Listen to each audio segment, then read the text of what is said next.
यहाँ तक होगी।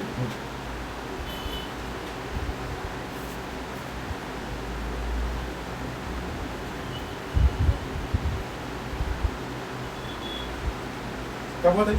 मैं ना एक मान लो। अंदर जाकर ओए लगता हां तो ना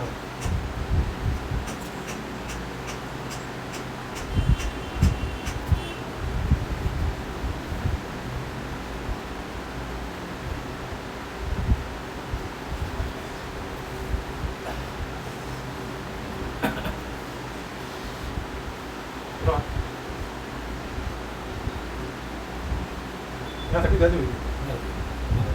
अब यहाँ पकड़ो तो तकलीफ होगी। दबाई नहीं।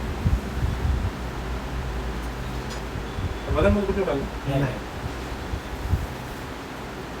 यहाँ होगी तभी। ये खान भावा यहाँ तक पीछे चलेगा इसको। ये ऐसा होगा वजन था कुछ। और देख था नहीं नहीं कोई तो ना तो गर्दन में ये खान भावा कहना कुछ नहीं इधर कुछ भी नहीं है यहाँ। अच्छा अब इसको ना जो मैंने व्यायाम बताया वो व्यायाम करना है। अच्छा यहाँ इधर भी उठाना होगी। Frozen shoulder position. वहां चल गए ना भाग निकल जाना भाग उठा रहा है